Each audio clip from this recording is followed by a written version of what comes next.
mirar pues, peculiaridades que pueda tener. A veces una curva en un tronco es suficiente, una textura, una madera muerta que pueda tener esa planta, o que sencillamente te lo veas y te llame, no sabes por qué, y te guste y dices, bueno, pues sé que me va a llevar trabajo, sé qué tal, pero yo voy a conseguir algo de aquí. Empezar un bonsái desde un material económico es algo que está al alcance de todo. En el capítulo de hoy, Ángel Conejero nos contará qué tenemos que tener en cuenta para que nuestro proyecto económico se convierta en un bonsái de alta gama. ¡Empezamos!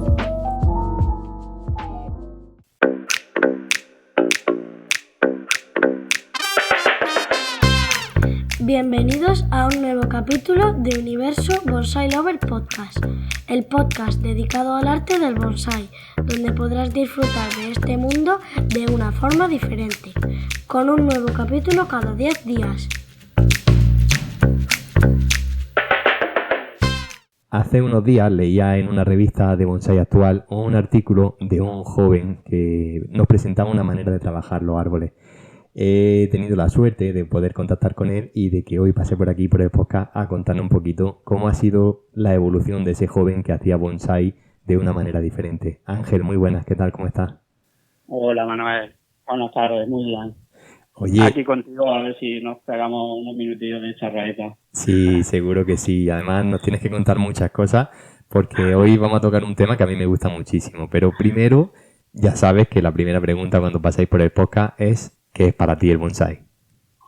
Bueno, a ver, es un poco complejo definir muchas veces lo que es para uno el bonsai porque casi todo es emocional y bueno, pues para mí es eso, una forma de poder expresarme toda la creatividad que llevo dentro y no sé, conecté con el bonsai en su día y al final pues eso, considero que es una manera de sacar la creatividad que llevo dentro dentro de un arte que encima está vivo y te presenta retos a diario. Entonces es un concepto de vida para mí, porque al final pues el bonsai te va calando bien adentro y llega un momento que casi tu vida la enfocas, ¿no?, con respecto al tema del bonsai. Y bueno, pues es un poquito una manera de expresión, una manera de conectar con la naturaleza y de interpretarla, no sé, pues trabajar con seres vivos, que ves cómo van evolucionando, van cambiando, y eso a mí me llena por dentro. Uh-huh. Y no sé, al final es, resumiendo, es expresión, o sea, expresar toda la creatividad que llevo dentro en una planta. ¿Y cómo empezaste tú en este mundillo? Ya ni me acuerdo. Yo, que conste que no soy de los de Karate Kid.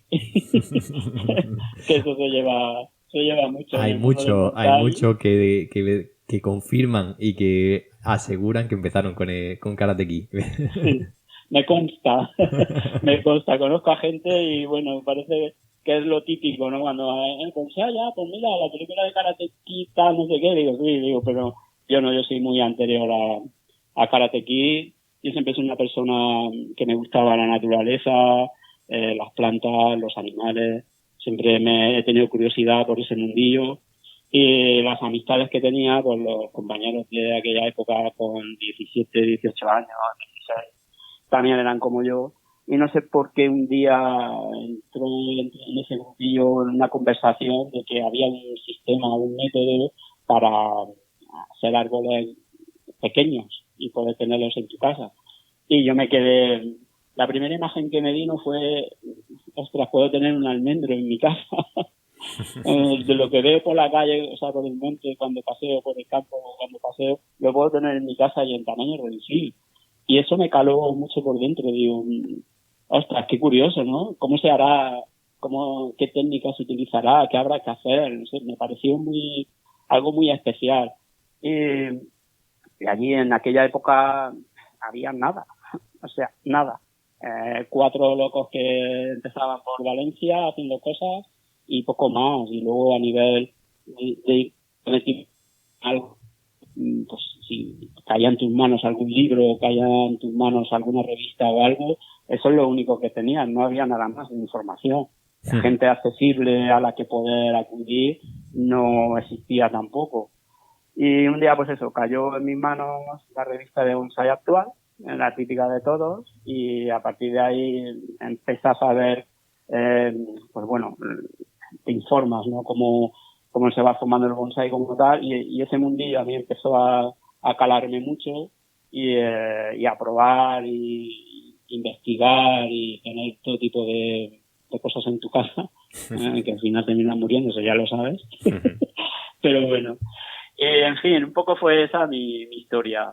O sea, empecé pues una conversación con los amigos de toda la vida y que llegó esa historia a mi vida y a partir de ahí, pues hasta el día de hoy. Hasta el día de hoy y todo lo que quedan, ¿verdad? Hombre, espero, me queda mucho. Oye, ha hecho mención a Bonsai Actual y yo he dicho al principio del capítulo que leí un artículo tuyo en Bonsai Actual. Sí. ¿Cómo surge esa idea de participar tan joven? Porque en esa foto se te veía jovencísimo. Sí, bueno, no sé los años que tendría, pero vamos, 20 y pico seguramente, 25, 26, no creo que tuviera más, pero bueno. No, pues la inquietud de mostrar, ¿no? Era una manera de poder decir, contactar con gente, ver si lo que haces era correcto o no era correcto, tenía alguna utilidad para uno mismo, lo primero. Y no sé, ya te digo, siempre he sido muy inquieto con eso. Y no sé por qué tenía esa ilusión de decir, ostras, pues voy a mostrar lo que hago en algún sitio y si me publican el artículo, significaría una cosa para mí tremenda, porque no tenía una manera de comparar mi trabajo con nada, porque no te asesora nadie, no te enseña nadie te indica cómo lo tienes que hacer. Entonces, no sé, y para mí fue, bueno, pues eso, me empujaba, ¿no? El hecho de no tener a nadie alrededor, hacer este tipo de cosas para saber si lo que hacías era válido o no era válido. Y pues mira, no pierdo nada por hacer 4 fotos, crear un texto y enviarlo a la editorial, y si la editorial lo considera, pues se publica, y si no, pues no pasa nada, seguir con lo mío. Y mira, casualmente, pues publicaba varias en Bonsai Actual, y en Bonsai Autóctono también he publicado algún artículo. Y lo hacía meramente por eso, no para mostrar lo que sabía hacer y lo que no, sino justo todo lo contrario, para saber si lo que hacía tenía un sentido y un valor y era correcto o no. Y esa fue mi forma de en aquellos momentos de saber y de averiguar y de tener información. Y la verdad es que, bueno, pues me resultó curioso, y ahora lo piensas y dices, joder, lo que costaba en aquellos años hacer ese tipo de cosas. Y lo fácil que se hace hoy, ¿no? Que hoy en día con la cámara en el bolsillo y subimos corriendo una foto, un vídeo. Lo fácil y lo accesible que está todo hoy en día, no era como antes. Antes éramos exploradores, ahora no hace falta que explores nada, ya lo tienes en tu casa sin moverte del sillón. Sí. Volviendo a ese primer artículo, me resultó muy curioso porque nos presentaba una manera de hacer, además tú lo llamabas de una manera muy especial, que es bonsai económico. Sí. ¿Podemos hacer bonsai económico? Definitivamente sí que se puede hacer bonsai económico, porque, a ver, no sé cómo explicarte. Un aficionado que no tiene acceso económico, o sea, no tiene economía o no tiene acceso a ejemplares grandes, pues empieza con material sencillo y simple, económico, por decir así. Con el tiempo vas cogiendo experiencia y ese material que es económico lo vas desarrollando y puedes llevarlo a conseguir un ejemplar que, bueno, a ver, obviamente no vas a competir, tú ya sabes este mundillo cómo funciona, no vas a competir con grandes ejemplares que lo tienen todo. Un material económico te obliga a ser más creativo, te obliga a desarrollar más técnicas y sobre todo te obliga a dejar pasar más tiempo, porque hay cosas que no existen en ese árbol, en esa planta, y te la tiene que ir dando poquito a poco y tú trabajando sobre lo que te da esa planta. Pero sí que se puede hacer ejemplares económicos. De hecho, por ejemplo, en aquella época que no había material, no tenías acceso a materiales de llamadoris, o los ejemplares japoneses eran carísimos, no había muchos sitios donde poder acudir, pues el tema del artículo ese era justo eso. Yo no tenía acceso a conseguir ese tipo de árboles y tenía que conformarme con lo que podías conseguir pues de tu alrededor o de algún centro de jardinería o un vivero de árboles, y eso pues lógicamente es económico. Entonces, pues, no sé, yo en ese punto, en ese momento, consideré que podía ser interesante mostrar que sí que se pueden hacer cosas con bonsái económico. Que no significa que sea un bonsái que no tenga calidad. No, para nada. A veces invito a la gente a que busque ese capítulo, creo que era en la bonsái actual 37 o 38, ahora de cabeza no lo recuerdo, pero el material que proponía, el resultado era muy merecedor de llamarse bonsái, es decir, no estaba desprestigiando este arte, es decir, creabas un bonsái desde un material económico. Sí, a ver, al final grandes ejemplares empiezan por ahí, porque si por ejemplo recolectas, ¿qué te digo yo? Un olmo más económico, no puedes conseguir un material, pero claro, a lo mejor ese ejemplar lo tiene todo por hacer. O sea, partes desde una base que es pues que te ha gustado la textura del tronco, o sea, la textura de la corteza, la forma del tronco, pero tú cortas todo el árbol y te quedas con una porción, por decir así, y a partir de ahí tienes que desarrollar todo el árbol. Más económico que eso, por decir así, no vas a tener otra cosa. Ahora, si piensas en comprar, pues hay materiales por ahí que son sencillos y valen 4 duros, por decirlo de una manera, que si tienes esa capacidad de visualizar a futuro y la capacidad técnica de desarrollarlo y la paciencia de dejar que pase el tiempo, porque obviamente un llamadori ya tiene muchas cosas que tú no se las tienes que dar, ya las tiene y con eso trabajas, y un ejemplar económico pues hay muchas cosas que le faltan y con el tiempo se las tienes que dar, pero se pueden conseguir bastantes cosas muy curiosas. De hecho, pues, en aquella época se veían a los maestros que se iban moviendo de un lado a otro, trabajando árboles de vivero, incluso en sus propias colecciones, empezando con ejemplares sencillos que al final han terminado siendo obras maestras. ¿Qué tenemos que tener en cuenta para empezar a hacer un bonsái con material humilde? A ver, pues hay que saber también, yo lo que opino, Sí. Hay que tener un poco esa capacidad de ver el potencial que hay en ese árbol. Y el potencial no de lo que estás viendo en ese momento cuando estás mirando si lo compras o no lo compras, o si lo coges o no lo coges. Pues hay que mirar un poco al futuro, saber si esto que estás o que quieres tener en tu casa, en el futuro cómo podría ser, cómo lo podrías desarrollar. Entonces, mirar pues peculiaridades que pueda tener, a veces una curva en un tronco es suficiente, una textura, una madera muerta que pueda tener esa planta, o que sencillamente lo veas y te llame, no sabes por qué, y te guste y dices, bueno, pues sé que me va a llevar trabajo, sé qué tal, pero yo voy a conseguir algo de aquí. Y a lo mejor es, pues yo qué sé, la base de raíces lo que te llama la atención, o una rama que gira de manera brusca y dices, ostras, pues a lo mejor con esto puedo hacer algo. No sé. Es un poco pues tener la capacidad de ver el potencial que pueda tener la planta a futuro. Si piensas en material económico. ¿vale? Si ya hablan de Yamadori o cosas de este orden, la verdad que a veces no hay muchas cosas por las que puedes actuar y en las que pensar. Ya tienes lo que necesitas. En fin, pues eso, mi opinión es eso, intentar ver el potencial que tenga esa planta. ¿Y se puede sacar un buen bonsai desde un material humilde?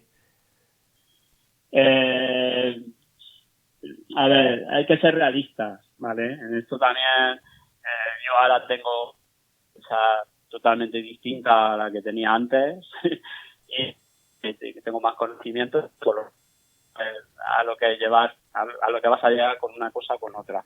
Pero sí que se puede hacer bonsai. Bueno, de hecho, es lo que te he comentado. En aquella época yo veía a los maestros trabajar con ejemplares de vivero que no tenían nada y gracias a las técnicas y a los conocimientos que tenían, pues acababan con árboles que, bueno, de hecho eran obras maestras. Gente como Kevin Wilson, no sé si las personas se acordarán de este maestro que hemos tenido por aquí por España. Sí. Personas como él cogían árboles mediocres y él con la talla de madera y la forma peculiar que tenía de diseñar las plantas conseguía cosas increíbles. Las grandes también yo lo he visto trabajar y bueno, era un espectáculo con cosas sencillas, con cosas humildes. Y claro, con el tiempo, pues si trabajas con técnica adecuada y sabes llevar bien el árbol, al final puedes conseguir cosas interesantes. Nombro hasta Kimura, si me quieres poner. Si me parece que dices, es un japonés que lo tiene todo, pero Kimura ha tenido trabajando árboles mediocres. Si ves en sus libros, son Yamadori, pero que a lo mejor solo les servía una porción del árbol y el resto no valía para nada y desarrolló esa técnica de poder aprovechar de una planta que a lo mejor nadie la querría y la transformaba en una obra maestra. El tejo que tiene Benavente, que es de Kimura, tiene un tocón. Sí. Y bueno, ahí lo tienes y es una obra maestra. Quiero decir con esto que sí que se puede lograr hacer un buen bonsai. Todo, ya te digo, es un poco saber el potencial, lo que estás trabajando, lo que tienes en tus manos y tus capacidades para poder desarrollarlo. Oye, y dejamos de un lado el material humilde, avanzamos en la ficción y queremos dar un salto en nuestra colección. ¿Qué tenemos que hacer? Pues, a ver, siempre más en mi experiencia, ¿vale? Sí. El aprendizaje es primordial. Aprender, saber desarrollar técnicas, saber lo que puedes aplicar y lo que no puedes aplicar cuando puedas tener un árbol. Eso es fundamental. Tener los conocimientos para poder desarrollar todo eso es primordial. Y luego, pues, lo que tu bolsillo te dé. Me gusta que no hayas empezado con esa respuesta, porque bueno, quizá aquí la gente pensará, vaya preguntas y aquí esto es fácil, con dinero. Claro, pero claro. Me gusta que hayas empezado con la otra parte, ¿no? Con la del aprendizaje, porque creo que a veces nos olvidamos de esa parte tan importante para hacer bonsai. Sí, el aprendizaje, y no es poco porque no se termina de aprender nunca. Entonces, pero tienes que tener muy claro todas las técnicas de cultivo que puedas desarrollar con tus árboles, todas las técnicas de formación que puedas llevar a cabo con los árboles. O sea, todo eso tienes que tenerlo bien claro, porque es la herramienta justo que te va a dar opciones a poder trabajar de manera adecuada y conseguir buenos ejemplares y llevar tu colección a ciertos niveles. Y ahí, con esos conocimientos tienes la capacidad de hacer cualquier cosa. Incluso ejemplares que la gente rechaza, tú los coges porque sabes que puedes sacar, tienes la técnica que te permite sacar cosas de ahí. Y obviamente, pues a ver, el dinero ya sabemos lo que es. Pero es que justo sigo conservando, ahora que ya hablo contigo, sigo conservando esa esencia del bonsai económico. Yo qué te iba a decir ahora, porque, claro, has puesto un ejemplo, Kimura, claro, has puesto Sí, a una de los grandes maestros, pero es sí. que va todo enlazado. Una vez que tú ya has avanzado en el mundo del bonsai, desarrolla un poco más esa visión espacial y esa visión de futuro. Entonces quizá sea más fácil disfrutar y el poder hacer bonsai con material humilde cuanta más experiencia tengamos, ¿verdad? Sí. A ver, en el mundo de bonsai fácil no hay nada. Fácil, lo fácil es, ya te Ni digo, fácil tener ni una rápido. buena billetera y pagas a un profesional que te lo haga. Eso es lo fácil, entre comillas. Que bueno, luego hay más cosas detrás. No estoy criticando tampoco a nadie, no quiero que nadie se No, ofenda. no. Pero, pero en el mundo del bonsai fácil no hay nada. Sí que es cierto de que hay que formarse. Si piensas en el método tradicional japonés, ¿qué haces cuando vas allí a Japón y entras a trabajar o a aprender en un vivero? Pues justo eso, el japonés no te deja que toques absolutamente nada hasta que no tengas los conocimientos. Y puede ser que los obtengas en meses no, pero en unos cuantos años sí. Y esa es la base. O sea, en Japón tienes que aprender primero y una vez aprendes ya haces cosas. Y esto lo deberíamos de aplicar a nosotros mismos aquí, porque parece que, no sé, en cuanto sabes hacer dos o tres cosas, haces un trasplante y el árbol no se te ha muerto, ya tienes todos los conocimientos que necesitas. Y no sé, esa es mi opinión. Y bueno, y nunca termina. No. Eso es lo bonito también del bonsai, siempre te desafía a lo que conoces y siempre tienes que buscar herramientas nuevas. Además, siempre nos gusta eso, ¿no? El retarnos de nuevo, el coger algo desde cero, cuando pasas por un vivero y ves, pues, ¿qué te digo yo? Un mirto, por ejemplo, y Sí. le ves que tiene algo y dices, ostras, me lo llevo, que son 15 euros, son 10 euros, son tal, y a veces ese reto, Sí. te llena más que el pinzar un árbol que ya tienes refinado en la estantería, ¿no? Sí, a ver, son desafíos. O sea, el ser humano parece que siempre vamos buscando desafíos por todos los lados. y alguien que te diga no se puede viajar a Marte y te diga otro, pues mira, ya tengo el desafío, vamos a viajar a Marte. Ya está. Entonces el ser humano lleva dentro eso. O sea, son los desafíos y es lo que nos gusta. Cuando tú tienes una colección más o menos estabilizada, sabes que te queda por desarrollar ejemplares, sabes que otros los tienes más acabados y a lo mejor te pueden empezar a hacer disfrutar de exponerlos en algún lugar.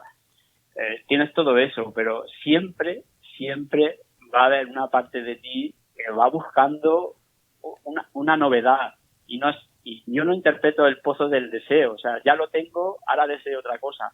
No, yo lo interpreto como el desafío, o sea, ya tengo esto, lo tengo establecido, sé más o menos dónde lo voy a llevar, pero parece que necesito algo distinto que ese desafío lo pueda llevar a cabo.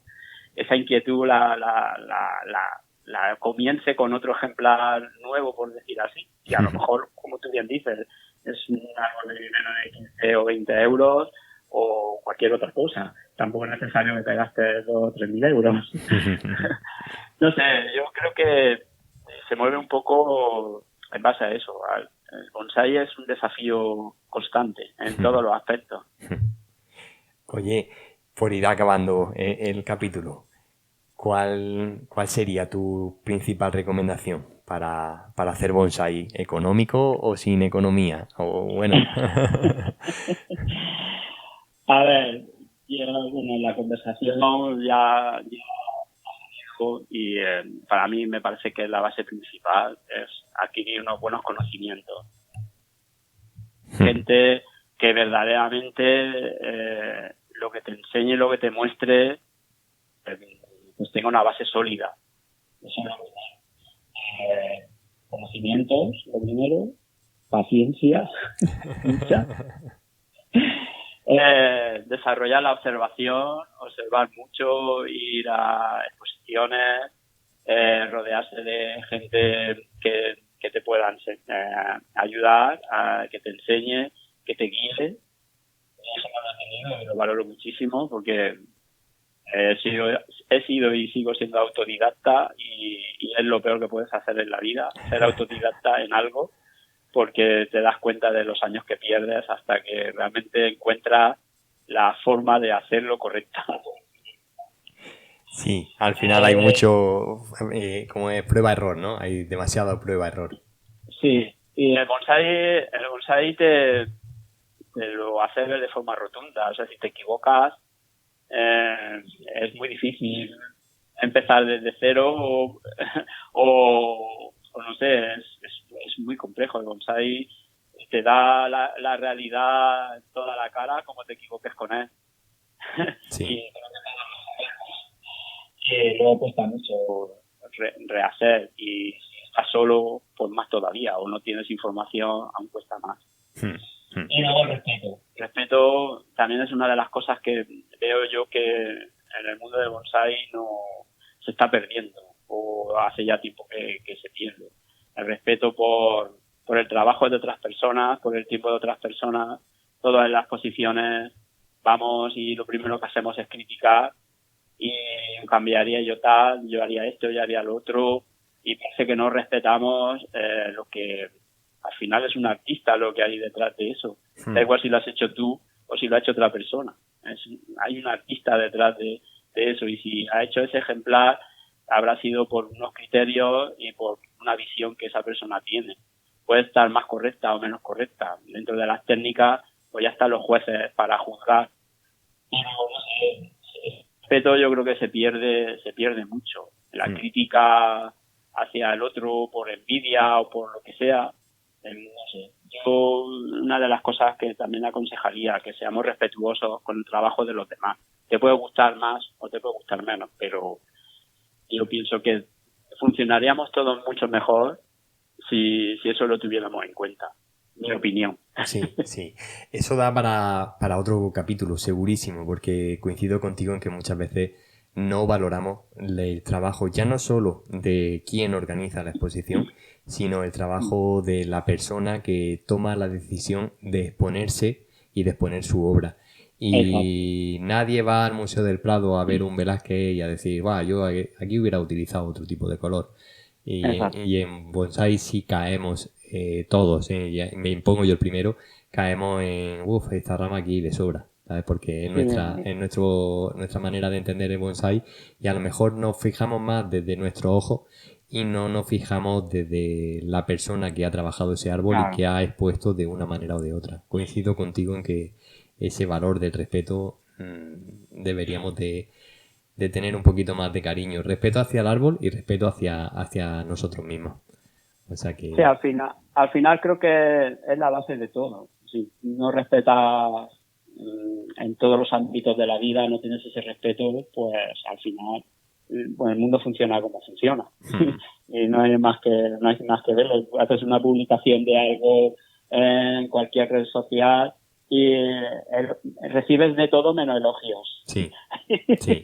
Y parece que haces una crítica, intentas hacer una crítica constructiva, de la que sea, donde y que 10% el que pueda hacer se le está encima. No, ese respeto por las cosas. Entonces, no sé, el mundo del bonsai, cuanta más gente son más opiniones. Yo no estoy diciendo que la gente no opine bajo su punto, pero bueno, obviamente te pueden caer críticas positivas y negativas, pero desde el ámbito del respeto. Yo es como me gusta ver las cosas. Si yo en un momento dado alguien me pide que dé una explicación y viendo lo que sea, puedo darla, pero siempre bajo mi opinión y bajo un ámbito de respeto. Nunca es una crítica para, no sé, poner en evidencia a una persona, ni mucho menos. Y yo creo que se debería de funcionar un poquito así, que cuesta poco y hay que esforzarse muy poco para poder hacer eso, y yo creo que todo fluiría muchísimo mejor. Sí. En todos los ámbitos de la vida, pero en el bonsai también, que es el que nos toca. El que nos toca. Pues con esa llamada al respeto y sobre todo con esa ilusión de seguir disfrutando el bonsai desde el ámbito que nos toca, Ángel, te doy las gracias por pasar por el podcast y te invito a que volvamos a hablar en el futuro de cualquier otro tema. Un abrazo muy grande. Gracias. El agradecido debería ser yo por querer contar conmigo para tu serie de podcast, que bueno, pues ya sabes dónde lo tienes, que está súper alto ahí el nivel y han pasado por tu micrófono grandes personas y con muchos conocimientos y bueno, y a mí la verdad me gusta mucho la manera que tienes de hacer los podcasts y está muy bien. O sea, el agradecido soy yo. Muchísimas gracias por esa palabra. Un saludo a todos los oyentes. Venga, un abrazo. Y hasta aquí el capítulo de hoy. Si te ha gustado, no olvides darle al like, suscribirte y compartirlo para que este universo siga creciendo. Y si no lo has hecho todavía, apúntate a la newsletter Cribando a Kadama y así hacer bonsai en cualquier parte.